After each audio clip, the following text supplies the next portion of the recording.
My name's Norm Buckley. I would like to welcome you all to this, which is the second in our series of webinars, calling them peer webinars, patient engagement in research.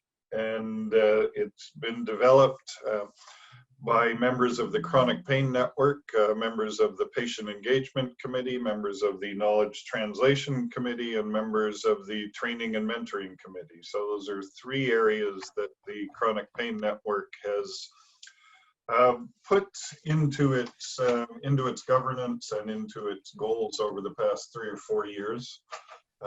The aim of the network has been to expand pain research, but with a particular focus on patient engagement in that research. We're funded by the Canadian Institutes of Health Research, and as I said, my name is Norm Buckley. I am the principal investigator for the network. Our hosts today are going to be Delane Linkiewich, who's one of our patient partners, and she's at the University of Guelph in graduate studies, although given the current environment, she's probably in the basement somewhere nominally registered in the University of Guelph, so good luck with that, Delane. And also Jennifer Daly-Cyr, also a patient partner. She's coming to us from Ottawa. And I am now going to turn over the rest of the meeting to them. So thanks very much, Delane and Jennifer, and thank you to our guests and the organizers of the meeting. Great. Thank you, Dr. Buckley. It's such a pleasure to be a part of this webinar today and to co-host along with Delane. And it is my utmost pleasure to introduce our esteemed guests and speakers for today. Dr. Melanie Noel is an associate professor of clinical psychology at the University of Calgary. Her expertise is on children's memory for pain and coordinating mental health issues and pediatric chronic pain, for which she has been published 99 papers of peer-reviewed journals. Dr. Noel received early career awards from the International Association for the Study of Pain, the IASP, the Canadian Pain Society, the American Pain Society, the Canadian Psychological Association, and the Society of Pediatric Psychology. Congratulations, Dr. Noel. Janice Sumpton is a patient partner in the Chronic Pain Network, SPORE. She has lived with chronic pain for over 20 years and is the mother of a daughter with chronic pain. Janice worked over 36 years as a hospital pharmacist, including participation in the interdisciplinary pediatric chronic pain program at the Children's Hospital in London, Ontario. Janice has been co-chair of the Patient and Public Education Working Group in the National Pain Center at McMaster University in Hamilton. Welcome, Janice. Today, we will have the opportunity to hear from both Melanie and Janice regarding their incredible work together. And in particular, they worked on a study called Pain and Mental Health, or a PATH study. And I'm sure you're going to be hearing a little bit more about that in a little while, but they both have some incredible experience in terms of patient and researcher engagement. And so they're thankfully going to share that with us today. So thank you for that. And just ahead of Melanie and Janice having the floor, Delane has a few questions for everyone. Over to you, Delane. Jennifer. And I'll also just remind everyone that there'll be a chance to ask questions at the very end. So you can just pop those into the chat box when we're done kind of speaking with Melanie and Janice. So I think we have some polls coming up here. There we go. Awesome. So poll just popped on your screen. If you want to just answer, there's 4 questions there. So the first one is, we would just like to know if you're a trainee, a researcher, a patient partner, or other. And then the second question is for researchers and trainees. Have you ever worked with patients as partners in your research? And then the next one is for any patient partners. Have you been a part of a research team? And the last question here is for those who have identified as others, have you worked with patients as partners? So if you want to take a minute to fill those in. And I think once everyone has had a chance to answer those, they should come up with the answers.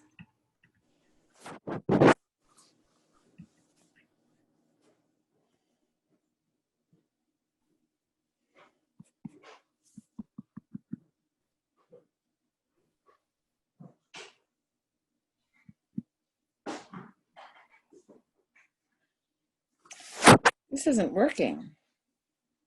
All right. So we have 25 responses. I can end it now if you'd like. Yeah, sure, let's do that.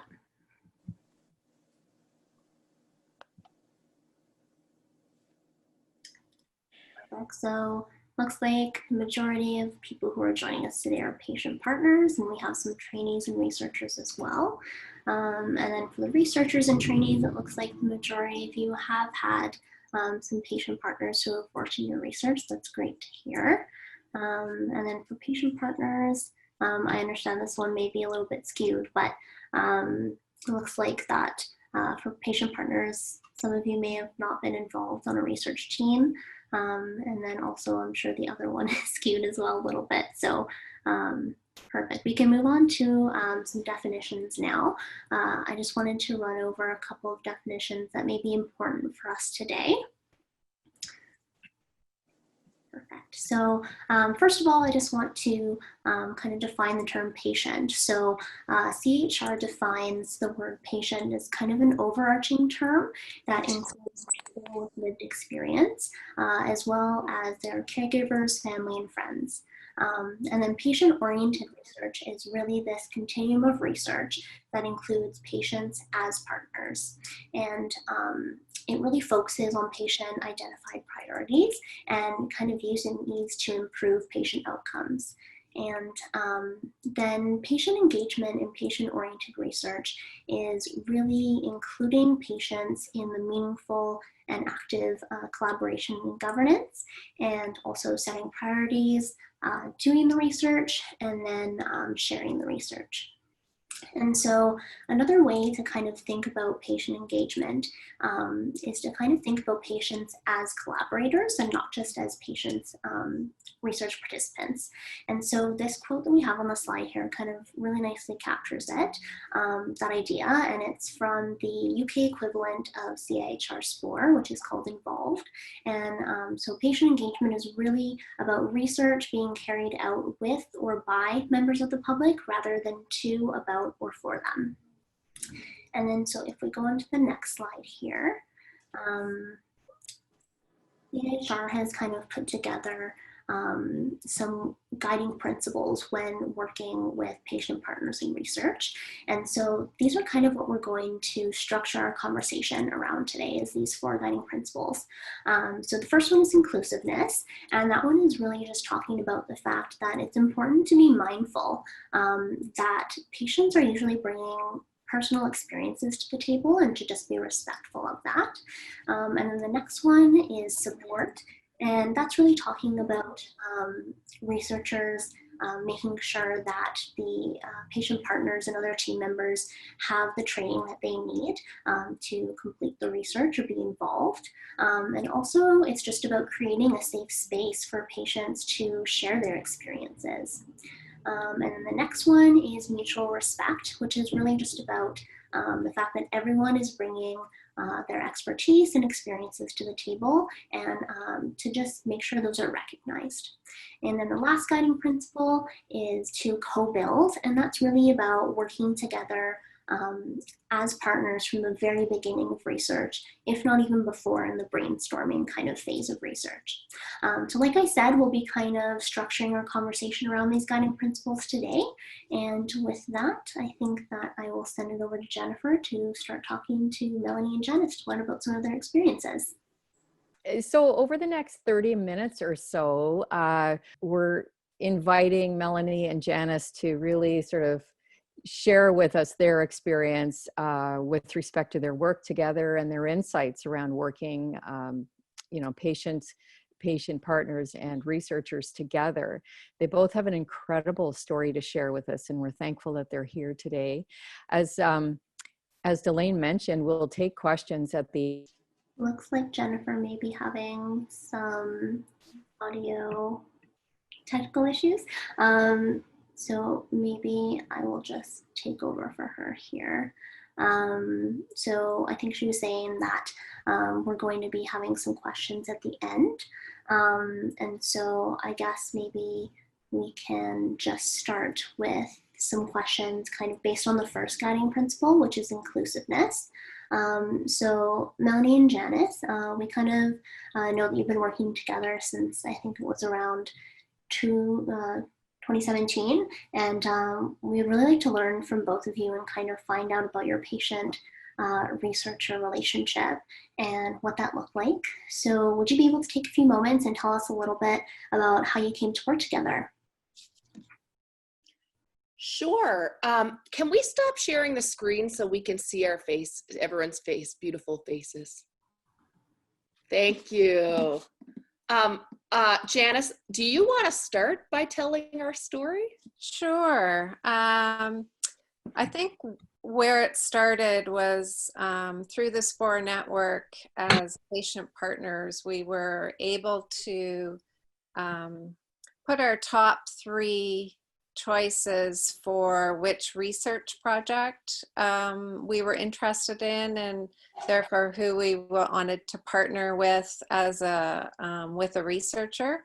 And I listed Melanie as my first choice, given that it was a pediatric project. It involved mental health and pain in children. And as a hospital pharmacist on the pain team for pediatrics, I had seen a lot of this in my day-to-day practice. So I was really excited to see that there was research looking into this a little more closely. And fortunately for me, I got my first choice. So then Melanie and I met, I think, first by phone. That's correct.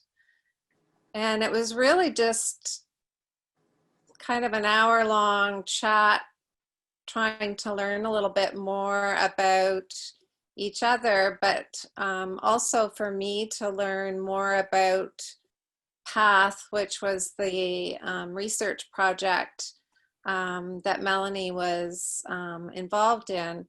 And one thing that I will say really helped me is prior to the meeting by phone, Melanie sent me some background information by email so that I could have a look at the information and try and digest it and come up with some questions ahead of time. So as a patient, I respected the fact that there was time for me to have a look at it before we met. So I felt a little bit more comfortable.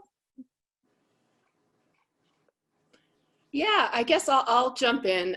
It's funny when you collectively remember things, because sometimes you remember things and I'm like, I didn't remember it that way, but that's how memory works. That's why I study it. But I do remember, it was kind of funny. I always say Janice and I were kind of set up on a blind date by the SPORE. And I mean that in the best way possible.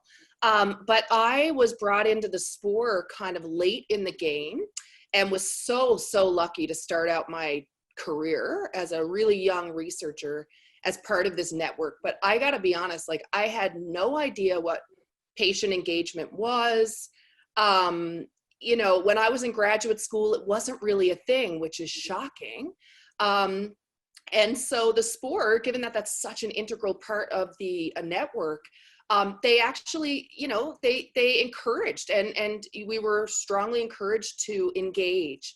And I guess what I'd say is, you know, and so Janice chose me. I felt very lucky because I was her top choice. And we were kind of put together. And I, you know, at first, any first interaction is a little bit like, what's she like and what's she gonna think about me? And, you know, there's always that awkwardness at the beginning.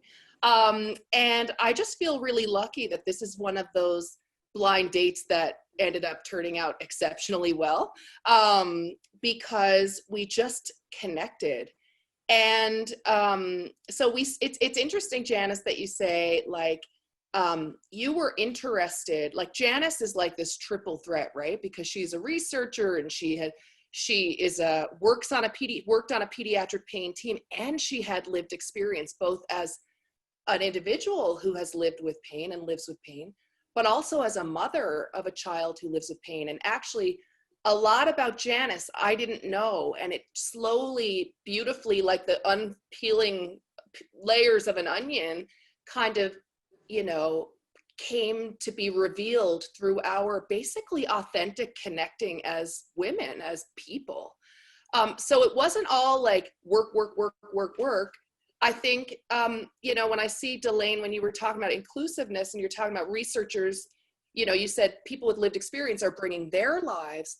Well, I would say, like any authentic relationship, researchers should bring their lives. And I think in science, sometimes researchers don't do that, or, and I feel like just as I got to know Janice, and she tells me much about herself, I've told her a lot about myself, and not just as a scientist and a researcher, but as a woman, as a mother, as a person. And I think it's through that relationship building that was authentic and not canned, that has led to, it has grown tentacles. And PATH is one project that we work on, but through this unfolding and getting to know each other over coffee, over wine, the first CPS she came to, I invited her to this happy hour and bought her a glass of wine, and we started connecting in that way.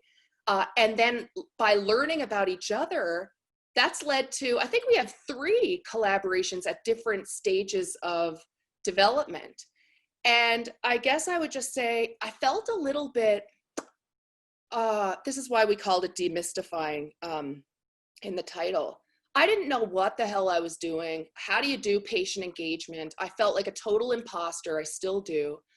And yet through the sport, through meeting Janice, I am now on this train. Like I am with you, the patient advocacy movement. And it's really trickled into so many aspects of not just my research, but my work and my service and my mentorship and all of that. So I guess just one thing I guess I'd say is, I think in getting to know Janice, like, it's important that it's not all on people with lived experience to share their story, which I know can be traumatizing too. And I think there's a lot of pressure, and I feel uncomfortable with that, because if we have stories too, and I think it's that co-sharing that really builds authentic relationships. And I'm just really happy that my first blind date with Janice turned out to be like Bumble Gold, to use the dating metaphor. Yeah, it really sounds like the two of you really lucked out and just were able to, like you said, share from both of you and create amazing research from it, and an amazing relationship, it sounds like, as well. Lovely. So I guess if we move on to the next guiding principle, which you've kind of talked about already, which is support. Melanie, how do you feel that you provided Janice with support as a researcher on your projects together? How did I provide support? Well, I mean, there's all the, how did I provide support? I mean, you kind of got to follow each other's lead. I mean, again, everyone, it's not like, I feel like we can't move about patient engagement like, here is the formula and here is the algorithm. First do this, then do that. I mean, really, we didn't start our relationship from the ground up like is recommended in your 4th principle, right? Like, this project was already planned, and it was still meaningful, and it led to many other things. So we didn't follow, we don't always follow the steps that are. And Janice came with a wealth of information. She had more clinical experience with families who, with kids with pain than I did. And so, and Janice is like, I don't know, Janice, you are an inherent scholar. Like, she wants to read things, and she wants to, so I guess that's why, she showed interest. So I guess I'm supporting her and sending her things to read, but it's really, we're following each other's lead on that. I guess, you know, there's, you know, like I totally believe that people with lived experience need to be reimbursed for the time that they put in. Like there's a lot of burden on people just to constantly share their story and be involved for free. Like I don't think that's right. And so there's support in that way. But I think we just have like a supportive friendship, you know? And over time, Janice gets to know my, you know, my trainees. I mean, she came to Calgary to visit her son.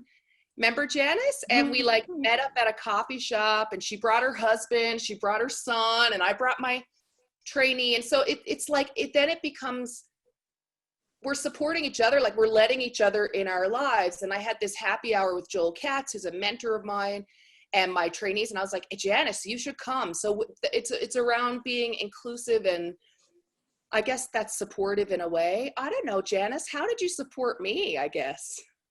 Because I feel supported by you. I think there's support on a number of levels, which leads to trust, I think, in the relationship. So just little things like if I sent an email and you were always really quick in your responses, which to me as a patient validated that our collaboration was important to you, just as it was to me. You know, if that email had sat there for a while, then it's like, oh, well, you know, am I really participating? Am I really feeling included in this project? So something as really simple as that, I think, speaks volumes to the recipient.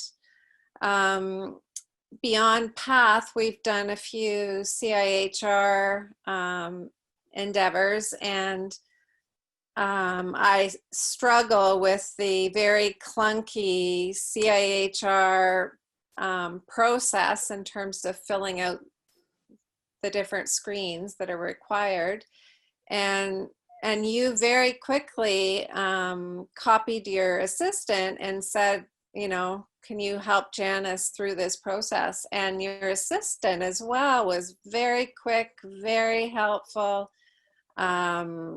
made it so much easier and so much less frustrating to, like, I want to do this, but like, this has taken me hours. Why is this taking me hours? And so to offer your assistant and to have her be, again, very eager to help out was very supportive as well.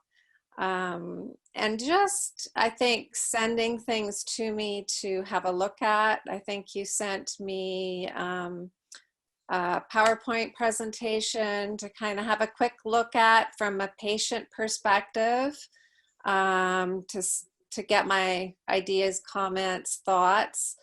And I think maybe you tweaked a couple things, which has made me feel really good.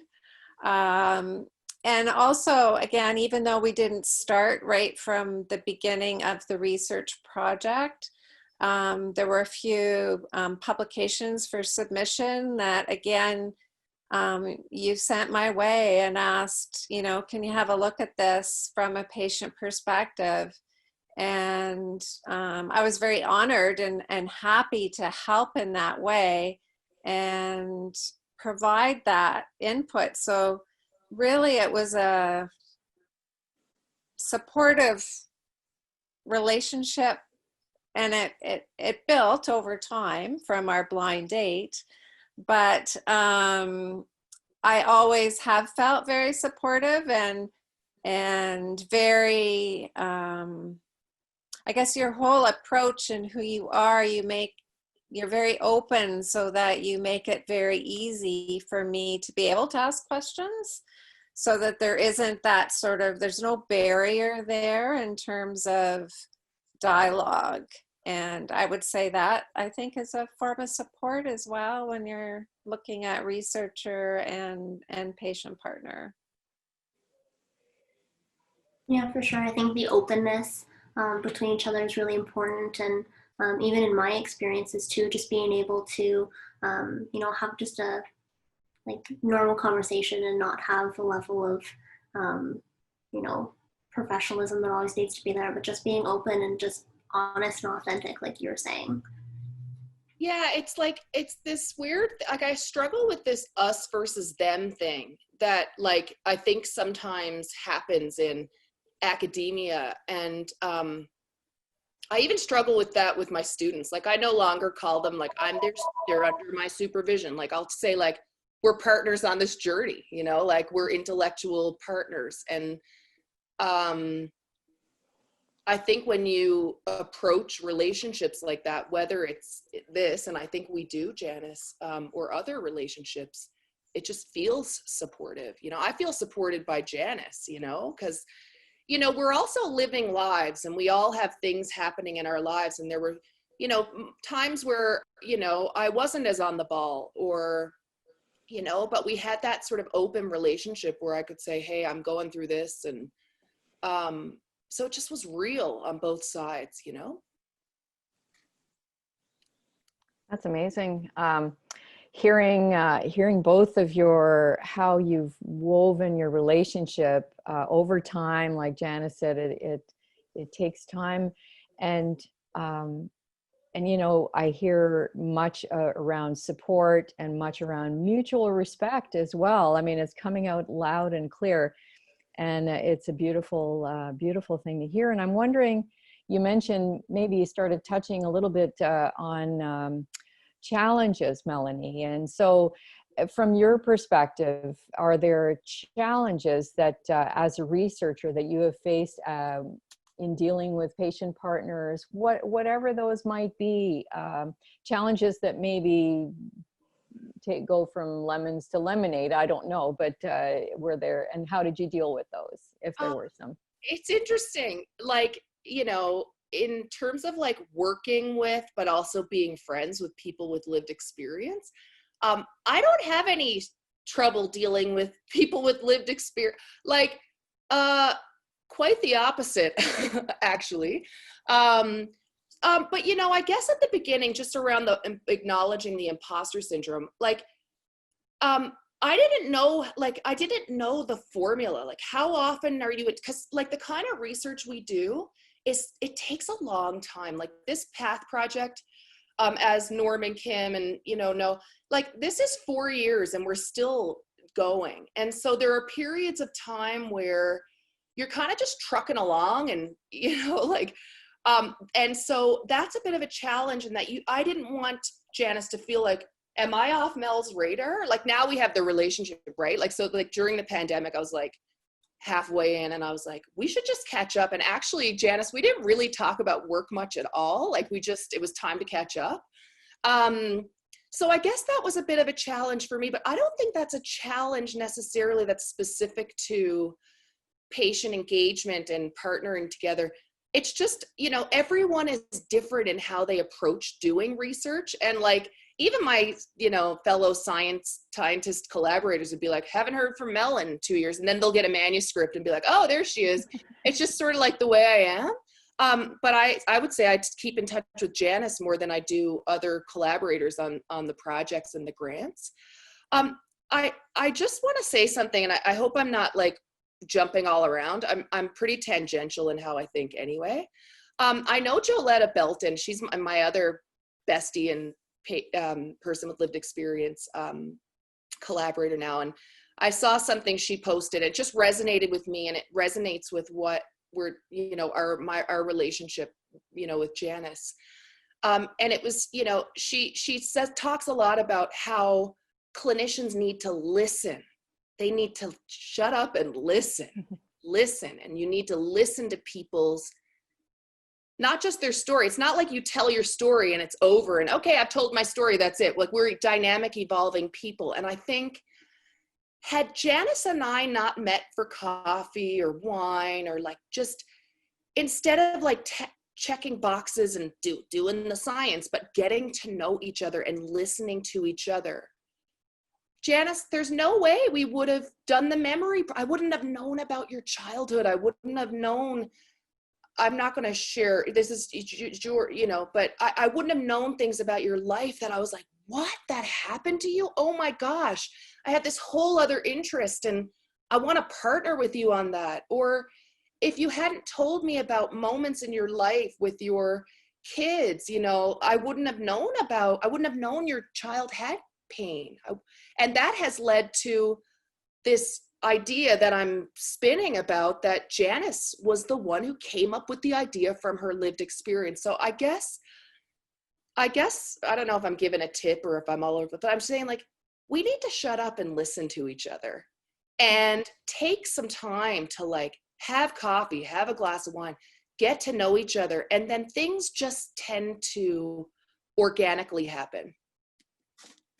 That's awesome. I don't have challenges with Janice, if I'm going to be honest. I would agree with that, Mel. I think that the challenge is not getting to know the person and getting to know them a little bit, because otherwise you don't know what they can offer each other. And it's a two-way street.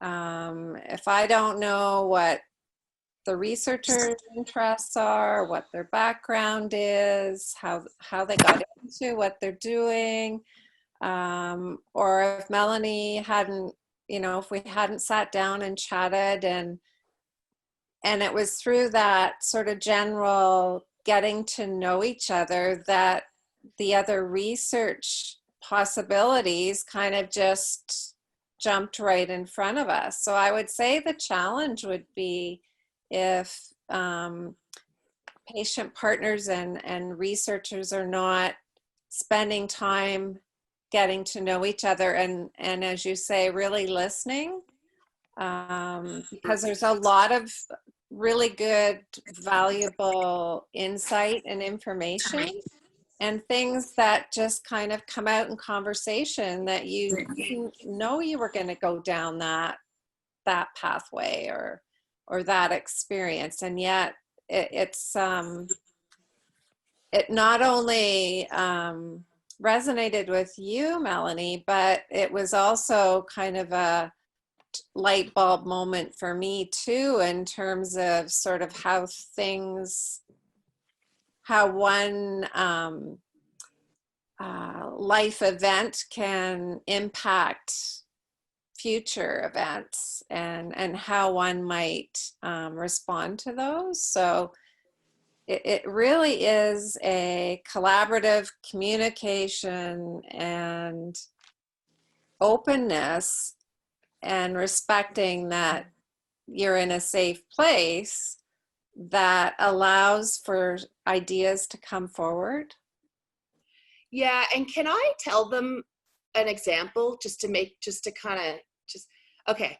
So Janice and I were talking, I don't remember where it was, Janice, but we were talking and you were talking about, you know, being a mom and like in it one day coming home from work and just talking about how your kids could pick up, even without saying anything, they could kind of pick up if mom was hurting. And, you know, you started to talk about like how the, you know, your young kids at the time would almost be protective of mommy, right? And for me, at a similar juncture in my life, I was kind of experiencing this with my own kids, like going through a difficult period and seeing sort of how they were being protective of me. And it was like this light bulb moment, because in the field of pediatric chronic pain, we talk so much about overprotective parents and the top down coming from the parent to the child.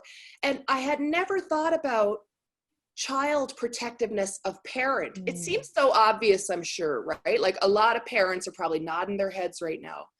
But this actually like set off an explosion in my mind, and I haven't been able to get it out of my mind for years. And, you know, and so Janice is on my Facebook, and I was having this idea like in the shower, thinking about what she said. And I was like, Janice, we have to do a project on this. Like we just have to. And then she sent me a link to her daughter's book of poetry. And anyway, it's just an example of how if we didn't slow down and if we only talked about the Path Project, all of that would have been missed or lost. And I think it wasn't just Janet giving the researcher ideas. It resonated with me as a mother who had my own lived experience in another way, in other difficult ways. And I just think for me, that's a really kind of beautiful story that we have shared. And that, like, that's our next grant, right? Like, I'm not going to say it's mine because it's going to be ours. And yeah, just, you got to listen, right? Listen to each other and let each other's narrative move each other. And then magic can happen, you know? I love how you both embody the principles that Delane introduced earlier in terms of mutual respect, inclusiveness, and support. And you've started touching on co-building as well. I mean, it's so clear that all of those factors are not only important in and of themselves, but how interconnected they are, I would suggest. And what I'm hearing is, you know, your relationship has become almost a partnership, and I'm not trying to put words in on that, but it comes across that way, and persistence within any relationship yields good things. And so through that, you've actually discovered some new things. And so on that, and Melanie, or pardon me, it was Janice, you had mentioned that there are a few CIHR acronyms, and me don't do well together. But since you've now worked on multiple projects together, tell us more about how these ideas come about. Like, is there more that you can share on that people might benefit from? Really, I think it's come from, and it sounds like I'm repeating myself, it's our discussions together. It's our it's my feeling comfortable enough to share a little bit more about my pain story and my pain history that allows for other ideas to come forward that really hadn't thought about before. And the CIHR grants, some of them I think were in motion through Melanie and other co-investigators. But Melanie's brought me on board on a few of them, and which is super exciting. And I guess I've always myself had an inquiring mind, like I want to know the answer to that, or what about this? So I think it's partly the personality of myself coming through wanting to find those answers. That certainly helped sort of move that along in that direction. Yeah, and it's again like the layers of an onion, right? Like, we'd have a chat, and Janice, I find you're so reflective, you know, and I think the wheels are always going in your head. And so we might have a discussion, and then Janice would send me, you know, I remember that after that CPS chat, we don't tell anyone, but we skipped out on the sessions. And when we just started talking, I mean, we must have been there for hours.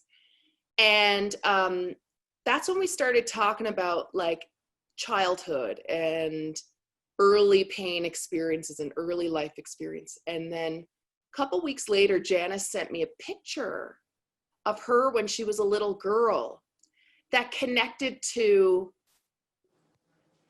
what she had shared with me, and that connected to the research, and so it's that sort of ongoing back and forth that I think it just builds and it just grows. I guess one thing, and sorry again, tangential Melanie, but I think this is a really important point that I don't want to get lost, and I know we want to open up. I just want to say, like, I think when it comes to this, like, I still don't feel like I can be like, I am a patient engagement researcher. And yet it's become, and there's 3 people here on this right here that I'm partnering with. And, you know, I think we need to ditch our perfectionism. And I can't speak for anyone else, but I think, like, if you hop in on a project later, that's okay. If you know, as a researcher, what is the perfect patient partner? Like, people think they need the person that has the lived experience that hits all the boxes. Like, you just gotta kind of like throw the imposter syndrome out and just dive in and get to know, just have discussions, listen and get to know. And I think that was the challenge, Jen and Delane. Like, for me, I was like, maybe some of my perfectionism about, like, how do I do it? Do I do it right? Am I doing it? You know, and it's like, I'm so glad. And it really, I gotta credit the SPORE for, like, really putting us together. But this has changed me as a researcher and a person. Like, you know, I want to join this movement, and this is going to change. And, you know, I'm thinking about, like, my career moving forward, like, what do I want to pour my energy into? And it really is like patient advocacy, and I want to help fuel that. And had I been perfectionistic and not jumped in and just, you know, if it's messy, if it's whatever, just, I wouldn't find this career as rewarding as I do. And I've learned a lot from patient, you know, people with lived experience. Just, I'm always sort of blown away by the bravery of sharing what is so raw and personal. And that's made me think more about bringing my own self into my science, and that's okay. Where I think traditionally in academia and science, that's not seen as okay, especially for women. Mm-hmm. So this is not, like, I am learning as much more from people with lived experience, patient partners. You know, it's actually transforming how I think about science, how I think about impact, how I think about what I want to do with this career moving forward. And yeah, so let's just not be perfectionistic, I guess, right? Yeah. Great advice. Great advice. And Janice, and I'm thinking in wrapping up, or do you have one piece of advice that you have, one suggestion that you might have for the folks listening in today? Wow, that's a big question. I guess, again, not like just jump into it. Again, there's no right or wrong way, and just kind of feel your way. I have perfectionistic tendencies as well. So it's that sort of fear of, well, what if I, you know, step left and I should have stepped right? You know, as a person with lived experience, and going through pain personally, I wanted to do something in a positive manner to educate and to enlighten people, and just sort of, people don't know about chronic pain. So it's, I guess, trying to look at some positives that could be implemented or talked about or discussed, or might lead to something else. Really, there's no right or wrong way. Just, you know, be open and don't give up, I guess. Great advice. Great advice. And I know that a number of people have questions they've been posting, and we're going to get to those in just a moment.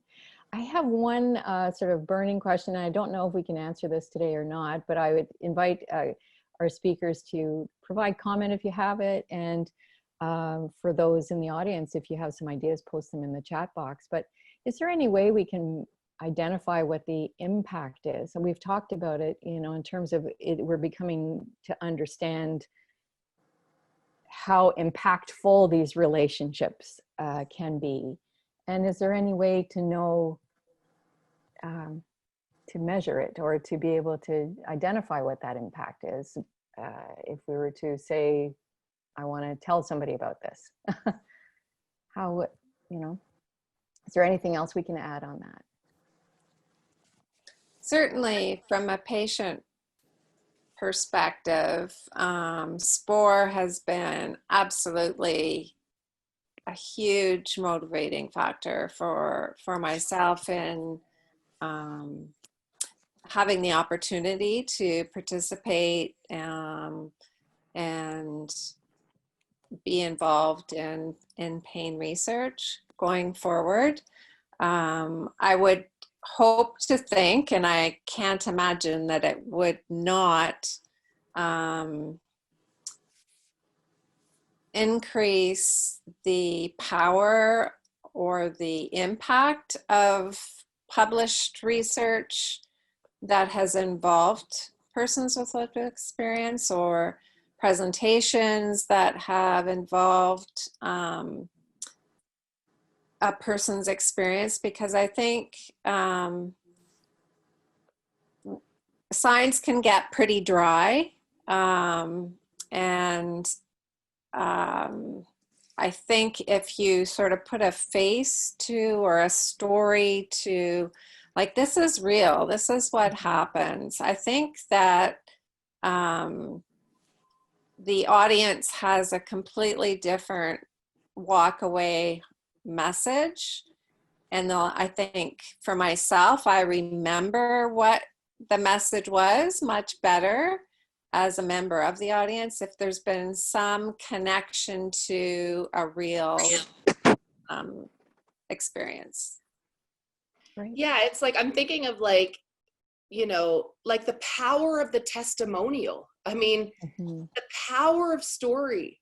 I mean, everyone, like, okay, people are diverge on this, but I fully believe that the best questions come from people with lived experience, right?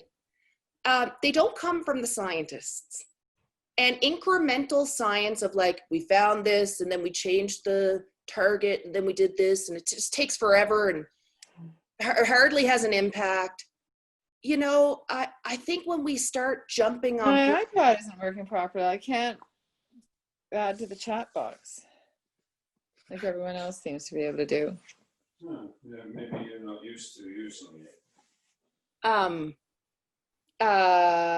Yeah, we'll ask better questions, and I think if there was a way I know that this kind of research will get farther in terms of actually changing societal views, clinical practice. And if we keep just kind of taking the old school approach of, like, let the scientist, the all-knowing scientist, ask the right questions, and it's not addressing what people care about, it's not going to have any impact. So I don't know. I guess what I'm saying is, like, if there was a way to measure what the best questions are, I bet you they would link to people with lived experience setting the agenda, you know, and being part of the team. Yeah, awesome. Great and fantastic insight. Thank you, both of you. We have a few minutes left, and I'm going to scroll back into the questions that we've been receiving, and it's clear how interested people are in this very topic. We have from Veronica a question to patient partner Janice.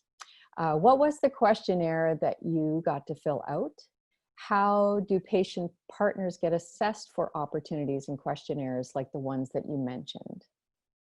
Over to you, Janice. Is that would have been something you mentioned early on? What the questionnaire was. That would have been in the first segment when my power went out, so I didn't actually hear it. But it was I saw the question here from Veronica. Perhaps Veronica, I don't know whether it pertained to being a patient partner in SPORE, and then as part of that group, being given a list of like a quick abstract of what the different research projects were. And then SPORE gave us the opportunity to read those research abstracts and then choose from 1 to 3 who we wanted to work with, or what project we wanted to work on.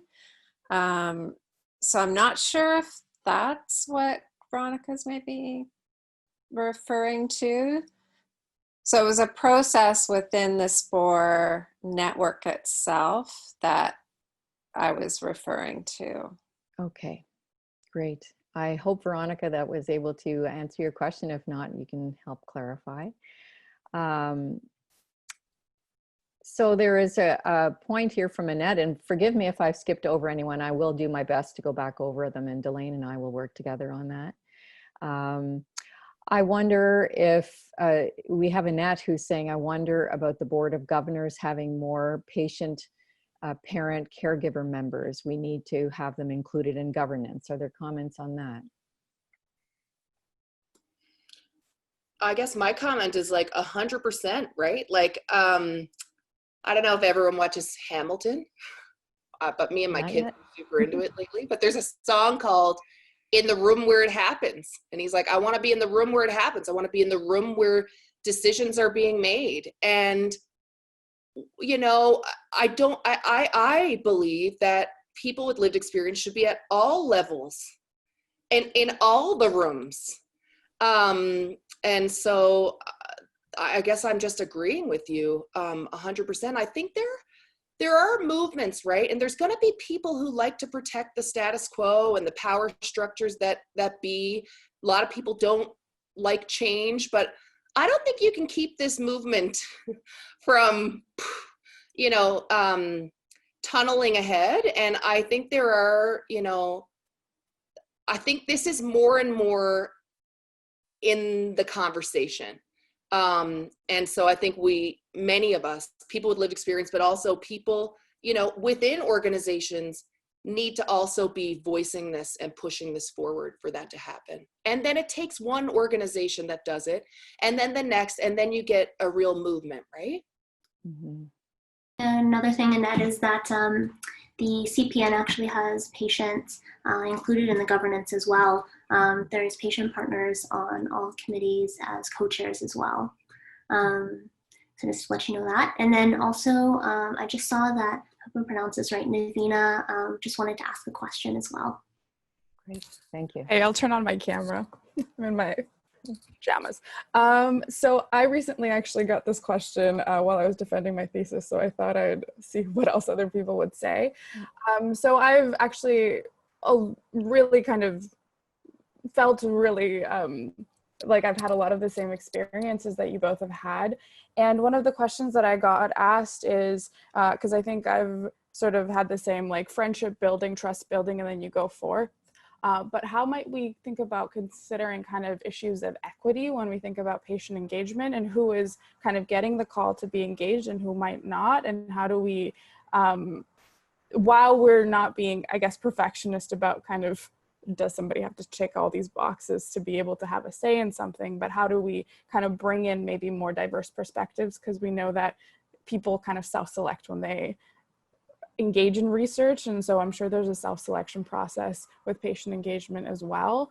And how do we also ensure that there's kind of power balance, like the power balances are equal, so that patients, it's not just about representation, but do they actually have a say in what's been done? And I think, I mean, you both kind of have a great example of how you do it, but I'm wondering whether you have ideas for other groups or other ways that people have approached it, or even more on a structural level that might be really big. Great question. Mm-hmm.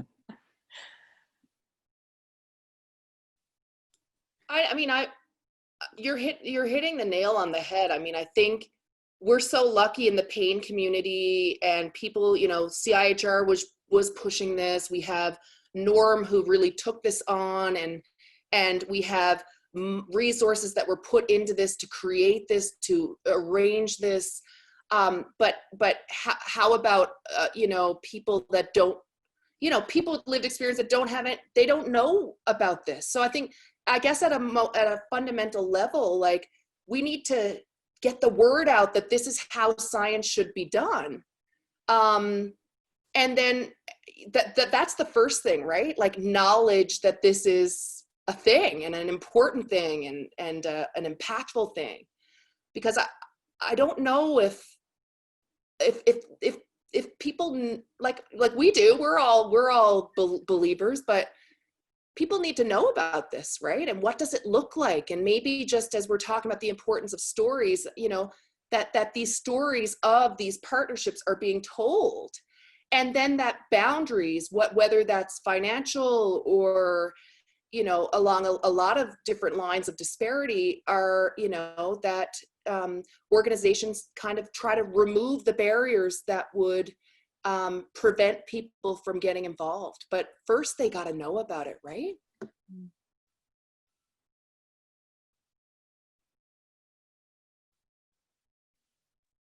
Thank you so much. I have a feeling that we could keep this dialogue going for quite a while, because it's been, I know I personally am completely fascinated with everything I've heard today. I think the comments from our audience today have been really great and supportive and very insightful. And I want to thank Melanie and Janice very much for taking this time to just open yourselves to this and really show the power of the partnerships that you've talked about today. And I'm going to just right now hand over the floor to Delane. She has one more question for everyone. And thank you so much. Thanks, Jennifer. Yeah, so we just have one last poll for everyone. If we could bring that up, that would be wonderful. Here we go. So our question to you is, did you find it helpful to hear firsthand from a researcher and a patient partner about their experiences together on a research team? Perfect. 100% of everyone said that it was helpful. So yeah, I really found this helpful as well. So thank you so much, Melanie and Janice, for talking with us today. And I hope everyone learned something new about patient engagement. And it's always great to hear about real life examples to kind of bring this idea of patient engagement to life. So before we end, I just want to let you all know about our next peer webinar, which is going to be called Bringing Patient Engagement and Health Research and Knowledge Translation Together. And it'll be hosted by CPN's KIT Committee patient partners, Mary and Leslie. And so that'll be on September 24th at 2 p.m. Eastern Time. And so if you want to join us for that, the registration link can be found on the CPN's website or on Twitter. So thanks everyone for joining us today, and take care.